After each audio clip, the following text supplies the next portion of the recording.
History is written by the victors. But some victories are so absolute, so earth-shattering, that they don't just write history, they become mythology. In the landscape of professional sports, there are dynasties, and then there is the 1996 to 1998 Chicago Bulls. A 3-year reign of terror that culminated in a second three-peat, cementing their status not just as a great team, but as an entity that felt impossible. It's easy to say they were great. But the word great doesn't do it justice. They were inevitable. When the Chicago Bulls stepped on the court between 1996 and 1998, it didn't matter who the opponent was. They were already done. You were facing a team with Michael Jordan, the greatest player in history, and the most ruthless competitor of them all. Scottie Pippen, the ultimate do-it-all wing, one of the most versatile forwards in history, and a one-man wrecking crew on the defensive end. And Dennis Rodman, a rebounding maniac and defensive disruptor who turned chaos into strategy. This wasn't just a great team. This was a basketball machine, built for destruction. And for 3 straight years, they didn't just win. They erased hope. Today, we're not just going to look at that they won, but why they were, for all intents and purposes, virtually impossible to beat. To understand the storm, you have to understand the calm that preceded it and the failure that fueled it.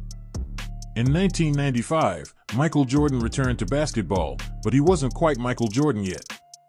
He just re-entered the NBA in the middle of the 1994-95 season after almost 2 years of playing Major League Baseball. His body and conditioning were still programmed for the batting cages and the outfield and nowhere near in tip-top basketball shape.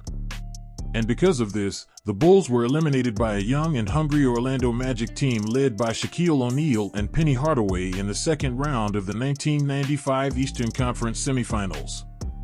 That loss was the single most important ingredient for the dominance that followed. It lit a fire in Jordan. He needed to silence the doubters that the league had finally caught up to him. Coming off that embarrassing 95 loss to Orlando, Jordan reshaped his body, his mentality, and his dominance. The result? 30.4 points per game, 49.5% from the field, and an MVP award in 1996. Then he followed it with another MVP award and 2 more Finals MVPs in 1997 and 1998. The man was unbreakable and every opponent knew it. Defenders tried to push him, double-teamed him, triple-teamed him, force him left, but to no avail. He was unstoppable. That loss to Orlando in '95 has also forced the Bulls organization to realize that talent alone wasn't enough. They needed to build a perfect weapon. And so they did. In the offseason, they made a move that seemed almost insane at the time. They acquired the most volatile, controversial, enigmatic, brilliant rebounding forward in the league, Dennis Rodman. The Bulls had constructed a team that was a perfect basketball ecosystem. A trinity of specialized, hyper-focused talent. First, you have Jordan, the apex predator. This wasn't the high-flying Jordan of the 80s. This was something far more terrifying. A master of the postgame, with a fadeaway jumper so automatic it was like a law of physics. He was the league's leading scorer, yes, but he was also a first-team all-defense player. He could destroy you on offense and then personally lock down your best player on the other end. Then, there was Pippen, the Swiss Army knife. Arguably the most versatile player of the entire decade. A true point forward who could run the offense, guard positions 1 through 4, and score when needed. Pippen was the ultimate enabler. His presence allowed Jordan to focus on scoring because Scottie handled everything else. He was the system. And finally, Dennis Rodman, the specialist. People remember the hair, the antics, the chaos. But they forgot the genius. Rodman didn't need to score. He had one mission: get the basketball. He was a master of angles, physics, and pure effort. In an era of dominant centers, Rodman, at 6 feet 7 inches, led the league in rebounding. He was the ultimate defensive wildcard, capable of guarding anyone from a point guard to Shaquille O'Neal. More importantly, he gave the Bulls what every championship team needs: edge. Rodman didn't just get rebounds. He destroyed possessions, killed second chance points, switched on guards, frustrated opposing big men into oblivion, and wreaked havoc without even touching the ball. It was that edge that turned them from great to invincible. But a team this talented needed a leader. And that was Phil Jackson, the man at the helm of the first three-peat team. With his calm demeanor and the vaunted and ever-reliable triangle offense, Jackson has created a system where ego took a back seat to flow and balance. The triangle allowed everyone to touch the ball. It forced spacing, movement, and trust. And with veterans like Ron Harper, Luke Longley, Tony Kukoc, and Steve Kerr, Jackson got maximum production from minimum touches. His ability to manage personalities, especially Rodman, was unparalleled. He let Jordan lead with fire, while he led with clarity. And the result? 3 straight championships. Twice. This wasn't just a big three. It was a perfectly balanced equation of offense, defense, and sheer will. And in the 1995-96 season, that equation solved for perfection. The Bulls didn't just win, they annihilated. They went 72-10, a record that stood for 20 years and was considered unbreakable. Let's put that in perspective with some numbers. Their point differential, the average margin of victory per game, was plus 12.24 points. It's one of the highest in NBA history. They had the number 1 offensive rating in the league, scoring 115.2 points per 100 possessions. But here's the truly terrifying part. They also had the number 1 defensive rating, allowing only 101.8 points per 100 possessions. We talk a lot about offense, but this Bulls team was a defensive nightmare. Pippen and Jordan were 2 of the greatest perimeter defenders ever. Rodman? One of the greatest post defenders and everything else. And it wasn't just the Trinity. They had a supporting cast capable of bringing ruin to the opponents when called upon. Harper? A 6 feet 6 inches, former star, reborn as a gritty, defensive-minded guard whose specialty is locking up smaller guards and forwards. Steve Kerr, one of the greatest shooters ever, is waiting in the corner, ready to take lethal shots to bury the opponents. Tony Kukoc, the 6 feet 11 inches Croatian point forward who was referred to as the Jordan of Europe, could score from anywhere, winning 6th Man of the Year in 1996.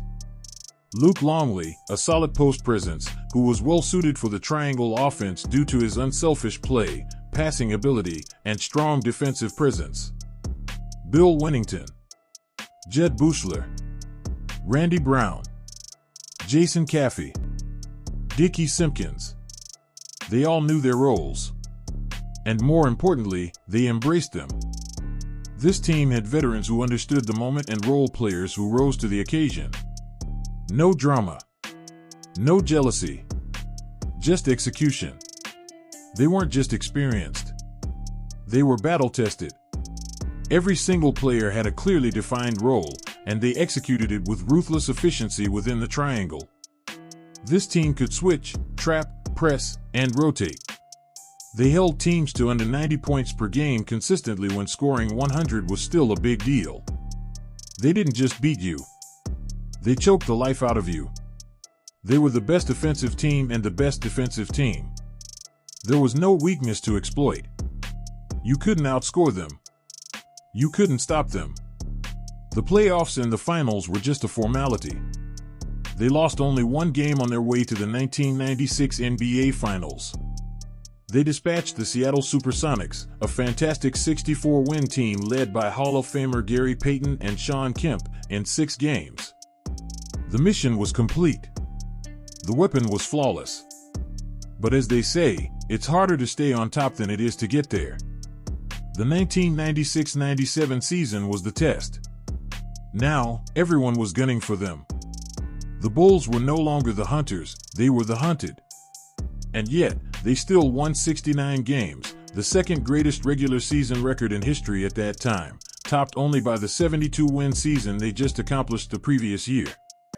In back-to-back years, the Bulls have made historic regular season records. Think about that.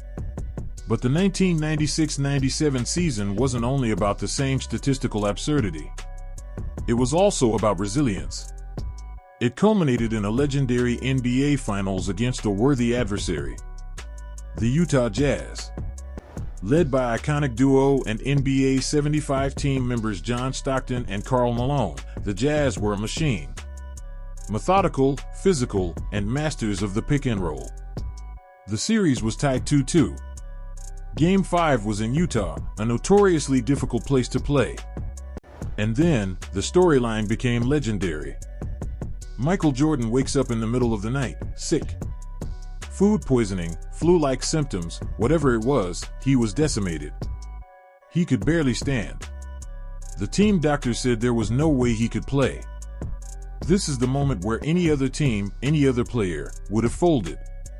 The excuse was legitimate. Your best player is incapacitated.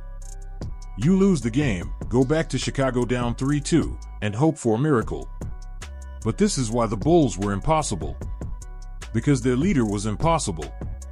Jordan didn't just play.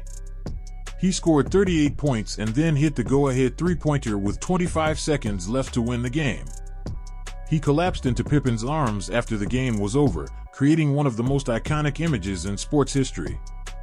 That game, the flu game, was the ultimate symbol of the Bulls' invincibility.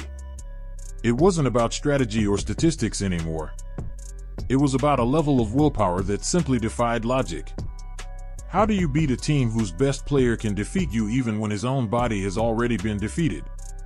You don't. If the 1996-97 season was about resilience, the 1997-98 season, aka the Last Dance season, was about surviving a war on two fronts. One against the rest of the league, and one from within. General manager Jerry Krause had made it clear before the season started, the Bulls can go 82-0, but that was it. That was Phil Jackson's last year. Meaning, it was also everyone's last year. Jordan would never play for another coach. Pippen had his contract issues with management. Rodman would leave if Jordan and Pippen left. The team was being systematically dismantled from the inside, even as they were trying to win. Add to that, they were older and more fragile. Pippen missed 38 games due to injury. For the first time in a long while, they looked vulnerable. They only won 62 games, a feat that will be celebrated by any team in the league. The playoff path was a gauntlet. They were pushed to a grueling 7 games by a tough, defensive-minded Indiana Pacers team led by Reggie Miller. They had to grind. They had to win ugly. The aura of invincibility was being chipped away. It looked like, just maybe, it was finally possible to beat them. But they overcame the mountain even though they barely made the summit. Which brought them, one last time, to the NBA Finals.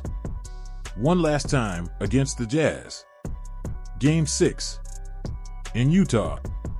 The Bulls are down 3 with under a minute to go. Everything is on the line. The legacy. The three-peat. The perfect storybook ending. Jordan scores a quick layup.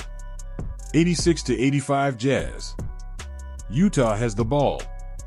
They get it to their superstar, their workhorse, Malone. And this is where the entire dynasty is crystallized into 10 seconds of impossible genius. Jordan, at 35 years old, in his 106th game of the season, reads the play.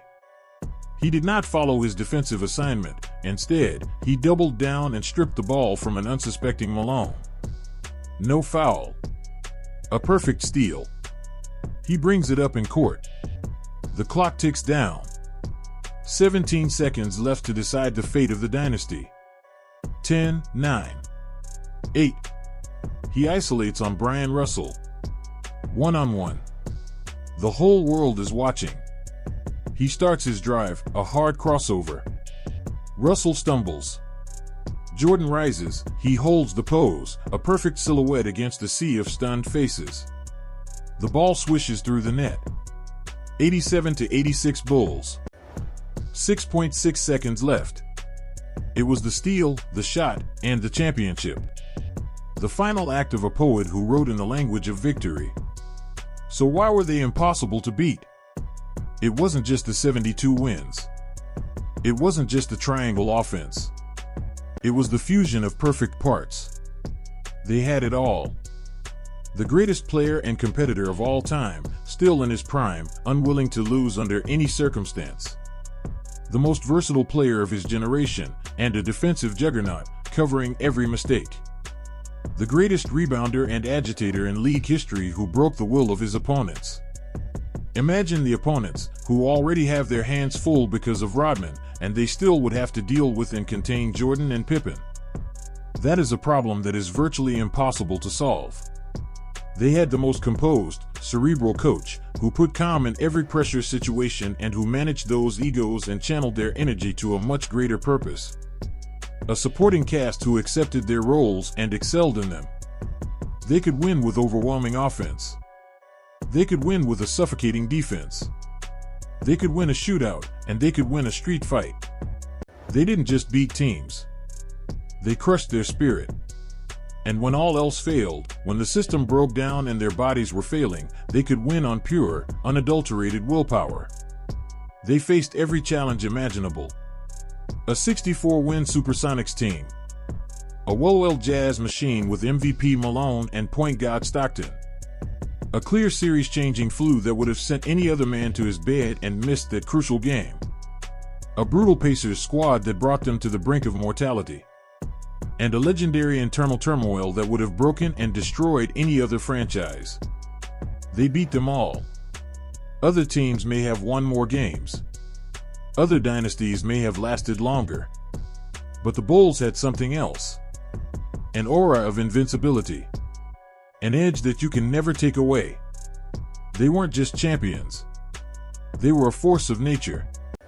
No team, before or since, has ever made winning look so inevitable like the 1996 to 1998 Chicago Bulls. And that is what made them very impossible to beat.